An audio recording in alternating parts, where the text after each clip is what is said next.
Lakini vile vile kanisa nalo hulalamikiwa kwa mambo hayo hayo ya uwajibikaji. Zipo sauti hivi sasa hata hapa Tanzania za waumini ambao wanaona kwamba kanisa halina uwajibikaji wala uwazi kwenye mambo ya fedha. Ni kawaida kusikia kila wiki taarifa ya michango. Sadaka ya kwanza, sadaka ya pili, sadaka ya katikati za wiki, zaka, matoleo, nia za misa. Na siku hizi kuna majimbo yanaingiza mpaka bilioni 5 za mavuno kwa mwaka.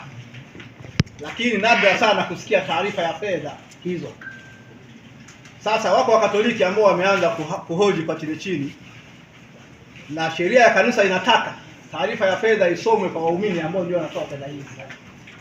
Wakatoliki wangapi wanafahamu taarifa ya fedha kwenye majimbo yao? Huu kama mfano mmoja. Lakini yako masuala mengine pia uwajibikaji wa kiutawala. Yako masuala mengine ya utawala wa sheria ndani ya kanisa. Yako maamuzi yanayochukuliwa kama arbitrary decisions.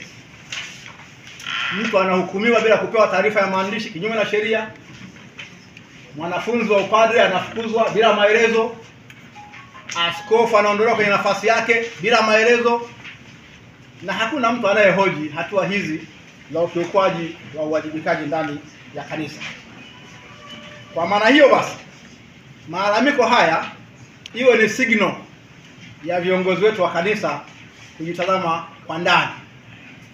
Na yote haya yanaendana na sheria ya kanisa, yani canon law, na inaagizwa vile vile na katekisimu ya kanisa.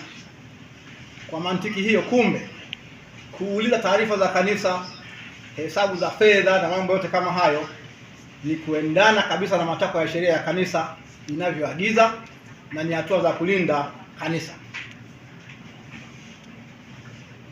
Liko jambo jingine pia muhimu. Kanisa sio chama cha siasa. Ni vyema na haki ifahamike kuwa kanisa Katoliki halikuitwa kuwa chama cha siasa, wala halikuitwa kuwa mshirika wa chama chochote kile cha siasa.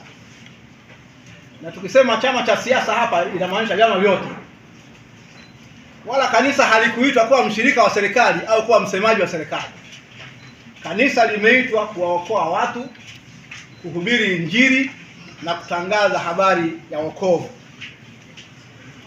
Yesu mwenyewe alisema, ufalme wangu si wa dunia hii, katika Yohana sura ya 18 mstari wa 36. Na katekisimu ya kanisa Katoliki imeunga mkono swala hilo. Mtaguso wa Vatikano wa pili kwenye hati yake ya Gaudium et Spes imesema kwamba kanisa halipaswi kufungamana na mfumo wowote ule wa kisiasa. Kanisa liko duniani, lakini lenyewe linakwenda beyond, lina transcend mambo ya dunia hii. Kwa ufupi basi, kanisa likijiingiza kwenye mitazamo ya vyama, likajiegemeza na vyama, likaanza kutoa political rhetoric, lugha kama za vyama, matokeo yake kanisa linagawa waamini, linapoteza mamlaka ya kimaadili, na linahatarisha umoja wa waumini, umoja wa kanisa na umoja wa kitaifa. Sasa liko swala la watu waliokwenda kuomba uchunguzi kwa balozi wa Vatican. Naona kwamba ni sawa, kabla sijamaliza maongezi yangu niligusie jambo hilo. Kwa misingi hiyo ya sheria na kimaadili, baadhi ya waumini wamepeleka malalamiko yao katika ubalozi, kwa balozi wa Baba Mtakatifu anayeitwa Nuncio, wakiomba ubalozi wa Papa au Papa mwenyewe au mamlaka za kanisa zimchunguze kiongozi wa kanisa Tanzania kwa jina la Padre Charles Kitima. Kwa ufupi, hatua hizo ni halali kisheria. Hakuna mahali sheria ya kanisa imewazuia Wakristo wa Katoliki kupeleka malalamiko yao popote pale. Wala sheria haijaweka utaratibu wa lazima. Kama nilivyosikia wengine wanasema, mbona wewe hujaanzia kwenye jumuiya, kwenye parokia, kwenye jimbo? Sheria haijaweka utaratibu huo. Hayo ni mazoea ya busara za kichungaji. Anayejua sheria hiyo atuambie hapa.